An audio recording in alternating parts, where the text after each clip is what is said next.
Los estigmas son señales o marcas que aparecen de forma espontánea en el cuerpo de algunas personas, casi siempre cristianas. Hasta el siglo XVIII se llamaba estigmas a las incisiones practicadas por los fieles paganos en honor a sus dioses o a las marcas en forma de cruz que los primeros cristianos se hacían en los brazos para testimoniar su fe. Por esto se habla de los estigmas como fanatismo, como fraudes que quieren transmitir a los fieles la genuina fe de los estigmatizados en un intento sincero de sumar devotos a sus creencias. Estas heridas son similares a las infligidas sobre Jesús de Nazaret durante su crucifixión, según la iconografía cristiana tradicional, y van precedidas y acompañadas de tormentos físicos y morales. Suelen aparecer en las manos, pies, costado izquierdo y a veces en la cabeza y en la espalda, lo que recuerda la crucifixión, la coronación de espinas y la flagelación de Jesús. Los estigmas pueden ser visibles o no, sangrientos o no, permanentes o no. Las iglesias cristianas postulan algunas estigmatizaciones como milagro, pero reconocen que muchas son causadas por el mismo sujeto que las porta, ya sea intencionalmente o por causas de origen psicosomático. El Vaticano acepta algo más de 300 casos de estigmatizados y un sondeo histórico mostró que cerca de una quinta parte de ellos termina siendo beatificado o canonizado.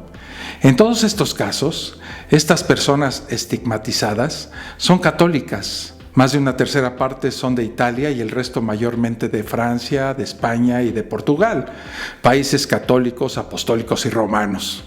Del total hay 7 mujeres por cada hombre y una alta proporción son sacerdotes enclaustrados o monjas.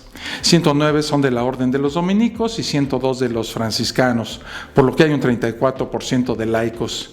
En este video veremos algunos de los estigmatizados más conocidos y descubriremos el fraude que ocultan estas supuestas marcas milagrosas. Así que, comenzamos. Aquí inicia La Fosa Escéptica, un lugar para ejercitar la mente, con Alfonso Villalpando.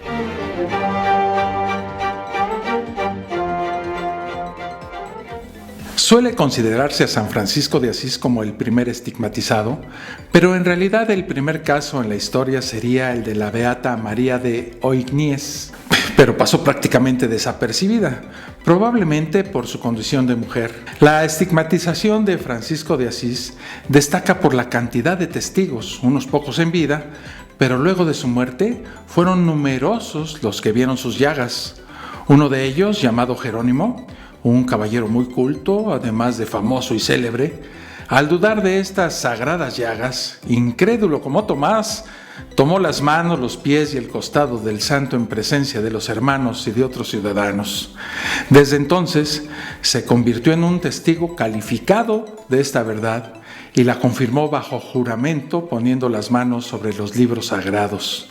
Pero su decidido afán de imitar a Jesús, su inmensa capacidad para el sacrificio y el hecho de que fuera hijo de la Iglesia hasta la médula, podrían haber llevado a Francisco a mentir con respecto a sus estigmas y habérselas causado él mismo, siendo pues el primer estigmatizado y también el primer fraude de este tipo en la historia.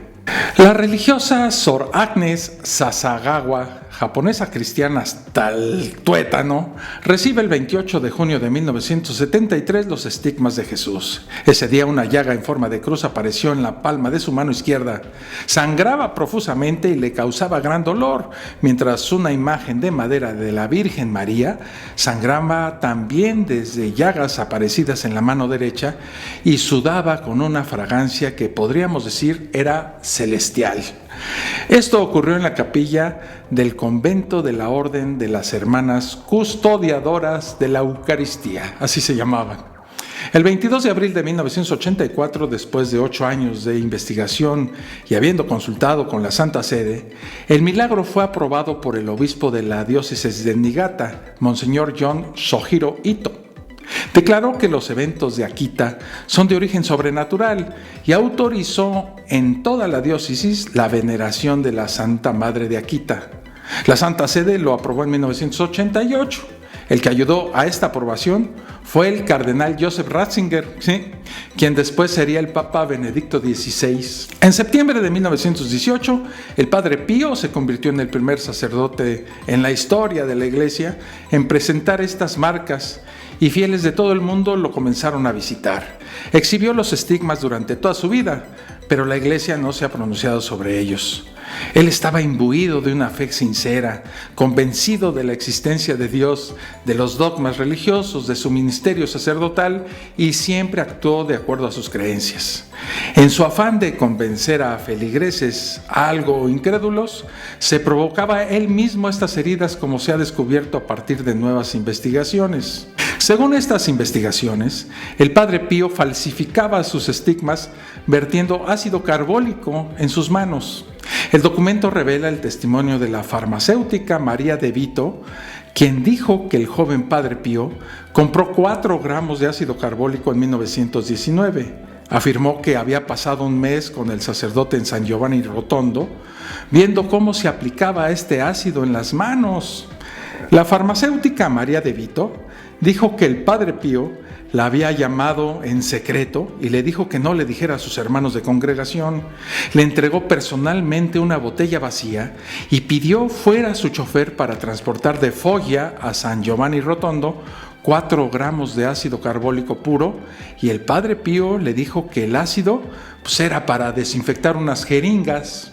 El testimonio fue presentado a la Santa Sede como prueba de que el Padre Pío se producía sus propios estigmas con ácido. Fue examinado por la Santa Sede durante su proceso de beatificación y, al parecer, lo que dijo la farmacéutica se lo pasaron exactamente por la entrepierna, es decir, nadie le hizo caso. Sin embargo, al que sí le hicieron caso fue al doctor Nicola Silvestri, católico hasta la locura y subdirector sanitario de un asilo que sostiene el Vaticano. El padre Elpidio Las Otras, asesor de la fosa séptica, nos explica qué dijo el doctor Silvestri. Adelante, padre. Gracias, señor Villalpando. En este asunto de los estigmas del Padre Pío, el afamado doctor Silvestri dijo que desde el punto de vista médico, los estigmas del Padre Pío no podían considerarse como heridas o llagas, pues no cicatrizaban ni siquiera cuando son curadas. No sufrían procesos de infección y de descomposición y no presentaban necrosis, no emitían mal olor, no sangraban y permanecían estacionarias e inalteradas durante años, contra toda ley de la naturaleza. El doctor explicó que sobre estos fenómenos la Iglesia es justamente severa y solo tras rigurosos estudios y controles de médicos y teólogos se ha pronunciado en un número bastante limitado de casos. Esto fue lo que dijo el doctor, señor Villalpando, por lo que deducimos que las llagas del Padre Pío eran de procedencia milagrosa, Hasta aquí mi comentario, y no anden dudando de las llagas ni de los estigmas, faltaba más. Gracias, padre. Aunque lo que dijo usted, la verdad, es una reverenda mentira, ya que después se supo que el tal doctor Silvestri era un completo fraude y que sus declaraciones eran totalmente sesgadas por su profunda fe religiosa. Para reconocerlos como válidos, la Iglesia exige ciertas condiciones que deben caracterizar a este fenómeno. Por ejemplo, deben aparecer todos al mismo tiempo. Deben provocar una importante modificación de los tejidos. Deben mantenerse inalterados a pesar de las terapias médicas. Deben producir hemorragias. Deben carecer de infecciones o supuración y provocar una cicatrización instantánea y perfecta. Hay al menos unos 80 santos y beatos cuyos estigmas han sido válidamente documentados. La Iglesia reconoce el fenómeno, pero no propone creer en ellos. El clero católico, apostólico romano, acusó al monasterio del Padre Pío de exhibirlo por dinero. Ciertamente, alrededor de él se generó un culto y la venta a los crédulos, discípulos de supuestas reliquias, que en realidad eran telas embadurnadas con sangre de pollo. Hasta ahora, la Santa Sede y la congregación de capuchinos del Padre Pío se disputan el control del negocio de la milagrería que se genera. Las confesiones del Padre Pío fueron tan afamadas que se formaban largas colas ante su confesionario y los capuchinos de San Giovanni Rotondo llegaron a cobrar la entrada a quienes querían confesarse con él. Algunos médicos creyeron que sus heridas eran superficiales, pero su comprobación era difícil debido a sus supuestos dolores y por estar cubiertas de espesas costras de lo que se pensaba que era sangre.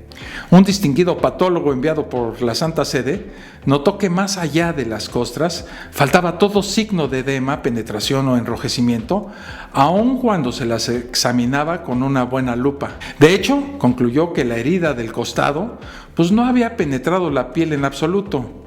Y mientras que en vida Pío siempre mantuvo ocultas sus heridas porque las cubría con unos guantes, a su muerte solo había piel inmaculada. Total, un verdadero fraude. Otro caso similar ocurrió en 1919. La laica mística alemana Teresa Neumann, a sus 21 años, quedó paralítica tras caerse mientras intentaba apagar un incendio en el granero de su tío. Sus estigmas comenzaron en 1926 tras tener apariciones de la Virgen de Santa Teresa. Sus estigmas resultaron visibles y constatables hasta su muerte. Fueron probablemente los más estudiados de la historia, aunque en este caso sus estigmas evolucionaron. Con el tiempo las heridas fueron cambiando de redondas a rectangulares, probablemente cuando esta señora supo cuál era la verdadera forma de los clavos romanos. Como muchos otros estigmatizados, la salud de Teresa era muy precaria. Tenía periodos de convulsiones, ceguera, sordera, mutismo, además de la parálisis. Efectos que parecerían debidos a hipocondria histérica o, lo más probable, directamente a falsedades, ya que los supuestos malestares evadían el diagnóstico. Un profesor de apellido Martini dirigió una supervisión de Teresa Neumann y observó que la sangre fluía de las heridas solo en las ocasiones en que a él le solicitaban abandonar el cuarto, como si ella tuviera que esconder algo para evadir la observación. Martini agregó que fue por la misma razón que detestaba sus frecuentes manipulaciones por debajo de las mantas de la cama levantadas. También hubo sospechas similares sobre sus supuestas demostraciones de poderes de médium. Se dice que esta misteriosa mujer vivió durante 40 años sin comer ni beber, que lloraba sangre e incluso que tenía el poder de la clarividencia. Según declaraban sus seguidores, Teresa Neumann solo tomaba unas gotas de agua en una cucharita en todo el día. Más adelante, ni siquiera eso.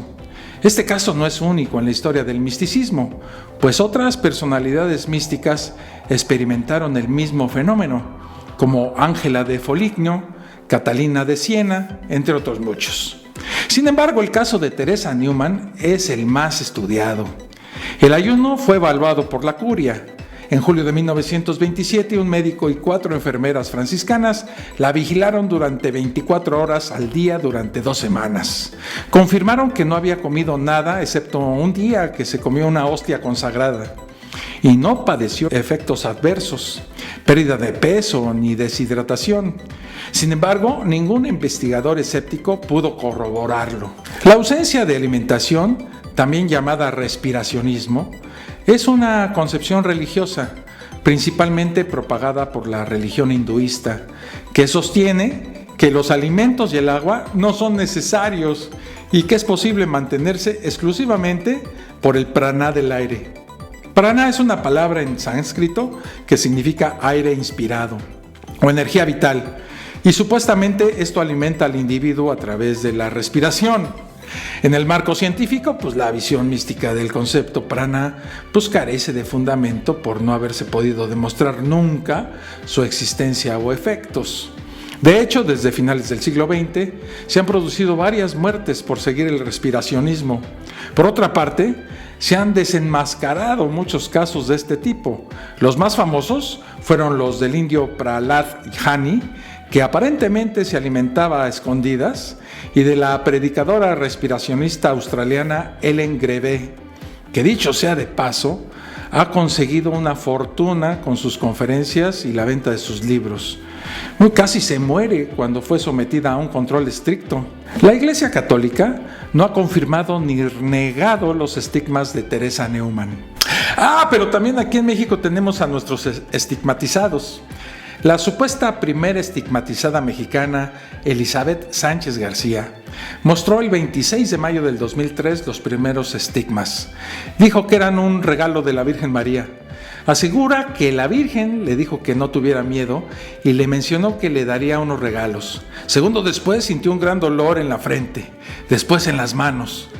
Era un momento de sentimientos encontrados, ya que presentaba dolor, miedo, pasión y mucha alegría por recibir estas señales, según lo que ella misma declaró.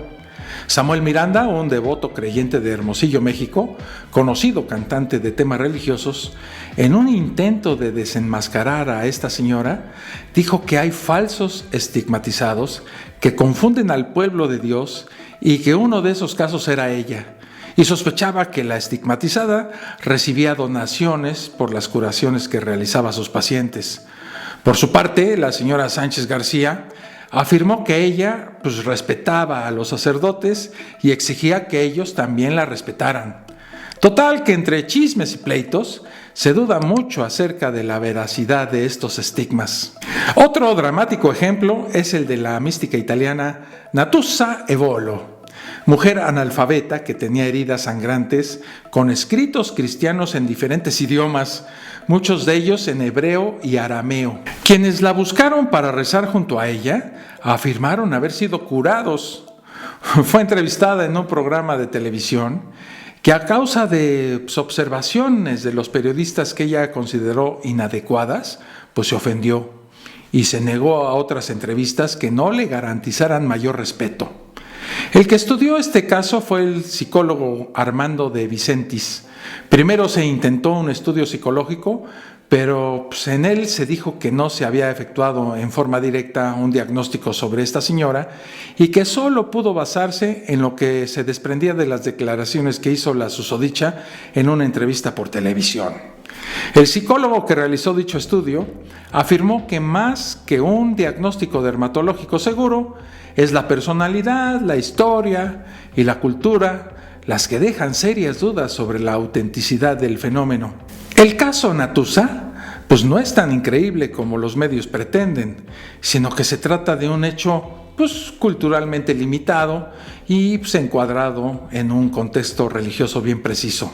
Luego, un experimento realizado que comparó la impresión en un paño de los escritos que aparecían en la piel de Natusa con los mismos hechos con tinta, muestran que son similares, o sea que Dios escribió con la misma letra que la afectada. Los estigmas de Cora Evans, una mormona norteamericana convertida al catolicismo en 1935 y que aseguró haber tenido una visión de Jesús, comenzaron en 1947. De acuerdo a su testimonio, sus visiones de Jesucristo se iniciaron a los 3 años. Mucho tiempo después, durante una de estas visitas, afirma que Jesús le dio la posibilidad de elegir o ir a casa con él por toda la eternidad o aceptar el sufrimiento adicional para el bien del mundo. Ella, sin explicar por qué, eligió la segunda opción y fue entonces cuando comenzaron a aparecer los estigmas en su cuerpo. Aparte de las visiones, éxtasis y estigmas, la Evans parece haber experimentado el fenómeno de bilocación, que es estar simultáneamente en 2 lugares al mismo tiempo y tener en su cuerpo una fragancia de rosas conocida como olor de santidad. Su hija Dorothy Evans recuerda que su madre a lo largo de su vida caía en coma y los médicos apenas podían encontrar su pulso. En esos momentos, según ella, estaba con Jesús, a quien llamaba el Maestro. Y a veces Jesús, tomando la personalidad de un guía turístico, la llevaba a visitar el cielo y el purgatorio. Estigmatizaciones claramente falsas existen muchas, como la de la Magdalena de la Cruz, monja franciscana española abadesa del convento de Santa Isabel de los Ángeles, quien admitió su propio fraude.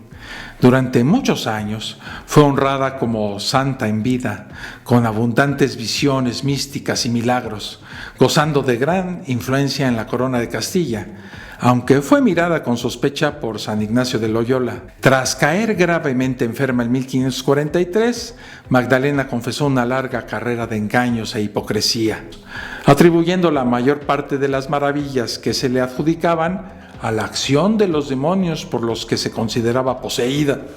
En 1546, después de muchas falsas profecías, visiones y milagros, incluyendo un controvertido embarazo, la Inquisición cordobesa comenzó su investigación. Fue condenada en un auto de fe celebrado en Córdoba en 1546 a cadena perpetua en un convento de su orden en Andújar, donde se cree que murió.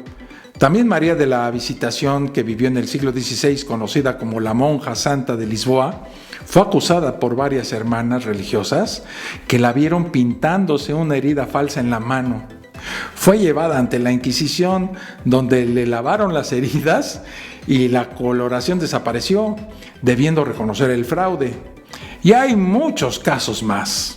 Un caso reciente de estigmas no solamente falsos, sino además fraudulento y con un claro fin lucrativo, es el del sacerdote español Clemente Domínguez Gómez, fundador en 1975 de la Iglesia Cristiana Palmariana de los Carmelitas de la Santa Faz, escisión herética de la Iglesia Católica, que nombra a sus propios papas, obispos y sacerdotes. Él se autoproclamó papa en 1978 cuando se murió el Papa Paulo VI, y él se puso el nombre de Gregorio XVII. Dicho sea de paso, fue acusado de abusos sexuales a algunos de los sacerdotes y monjas de su orden, cosa que admitió y pidió perdón por ellos. Declaró tener visiones místicas, sufrir estigmas y recibir mensajes del cielo durante años en su basílica del Palmar de Troya. Se revelaron recientemente todas las porquerías que se acumulaba en esta persona: bacanales, orgías gastronómicas, pederastia, sadomasoquismo, corrupción, falsos milagros, forman parte del santo prontuario de este papa herético. Convirtió su orden en un imperio inmobiliario y económico en base a donaciones multimillonarias. Y por supuesto, los estigmas eran falsos, provocados por cristales que portaba en las palmas de las manos y que al apretar una contra la otra le infligía los cortes que eran cubiertos por costras de cera que otro miembro de esa orden le confeccionaba. Pero aún así, fundó esa secta y convenció durante 37 años a muchos sacerdotes que se incorporaron a su iglesia y, por supuesto, a numerosísimos crédulos fieles. Dios no lo pudo proteger y en 1976 sufrió un accidente que lo dejó ciego. Murió a los 58 años, tan solo 11 días antes de que muriera Juan Pablo II. Catalina Benincasa, conocida como Santa Catalina de Siena, recibió en 1375 en Pisa los estigmas denominados invisibles, de modo que muy convenientemente sentía el dolor, pero las llagas no se le veían. En 1363 inicia la vida como laica dominica en la Fraternidad Seglar de las Hermanas de la Penitencia del Santo Domingo, dedicadas con gran austeridad a la oración, penitencia y ayunos. Murió a los 33 años. En 1939, Pío XII la declaró patrona principal de Italia junto a Francisco de Asís. Y el 3 de octubre de 1970, Pablo VI le otorgó el título de doctora de la Iglesia. En 1999, bajo el pontificado de Juan Pablo II, se convirtió en una de las santas patronas de Europa. También destacan otros estigmatizados como Santa Gemma Galgani, mística italiana, una de las primeras mujeres estigmatizadas del siglo XX. 3 días a la semana, por al menos 3 años, Gemma mostraba estigmas en las manos y los pies que luego desaparecían. Murió probablemente de tuberculosis a la edad de 25 años. Fue beatificada por el Papa Pío XI en 1933 y canonizada por Pío II en 1940, convirtiéndose así en la primera santa italiana del siglo XX. He presentado algunos casos clásicos y otros recientes de estigmatizados, pero podríamos seguir con una lista interminable. Hemos visto estigmas de toda clase, pero todos tienen algo en común. Son estigmas muy dudosos y otros son claramente falsos y fraudulentos. Mente y cuerpo tienen una relación muy estrecha, un vínculo simbiótico que apenas empezamos a conocer y que puede generar fenómenos que creeríamos increíbles. A veces, esta simbiosis puede expresarse a través de la actividad de los sueños. El psiquiatra Ian Stevenson estudió el caso del indio Durga Jatav, que desarrolló heridas en sus piernas luego de haber soñado que lo hacían prisionero y sus captores mutilaban sus extremidades. Jatav tuvo esta pesadilla en una noche de fiebre provocada por la malaria que había contraído poco antes, y durante el sueño la temperatura de su cuerpo bajó tanto que su familia creyó que se había muerto. Al despertar, sus rodillas mostraban unas fisuras profundas que, sin embargo, no se remitían a un daño debajo de la piel, según lo confirmaron las radiografías que le tomaron. Casi 30 años después, cuando Hatab se encontró con Stevenson, las cicatrices todavía eran visibles, solo que el psiquiatra lo único que pudo hacer fue creer en la historia del hombre, pero pues no la pudo explicar. En la actualidad, los casos de estigmatizados son vistos realmente con escepticismo y de hecho han sido catalogados como fraude o síntoma de un desorden psicológico llamado síndrome de Munchausen, que provoca que la persona se hiera deliberadamente para llamar la atención. Para especialistas como el fallecido doctor mexicano Marco Campuzano, los hospitales psiquiátricos estarían llenos de cristos y vírgenes o de personas que aseguran tener comunicación permanente con estas deidades, por lo que para los psiquiatras los estigmatizados carecen de veracidad, ya que expresan de esa forma la necesidad que tienen de creer y sentirse escogidos. Muchos estudiosos católicos han expresado escepticismo acerca de la autenticidad de los estigmas. Uno fue un neuropsiquiatra que había observado personalmente 30 casos de estigmatización y en ninguno de ellos pudo eliminar de manera absoluta y definitiva algún tipo de acción artificial. El católico jesuita inglés Herbert Thurston, estudioso del tema, dijo que el ejemplo de San Francisco de Asís creó lo que se ha dado en llamar el complejo de la crucifixión. Una vez que los contemplativos vieron que era posible adaptarse físicamente a los sufrimientos de Cristo llevando las marcas de sus heridas en las manos, los pies y el costado, se consolidó en muchos de ellos la idea de esta forma de unión con el Divino Maestro. De hecho, se convirtió en una obsesión piadosa, tanto que en unos pocos individuos excepcionalmente sensibles, la idea concebida en la mente se plasmó en la carne. Según este jesuita, San Francisco parece haber desatado un fenómeno de imitación, ya que la divulgación de su supuesto milagro fue seguida de varias apariciones de estigmatizados y el fenómeno continúa ocurriendo sin interrupción desde entonces. Aunque atribuyó la mayoría de los casos más a la sugestión que al fraude.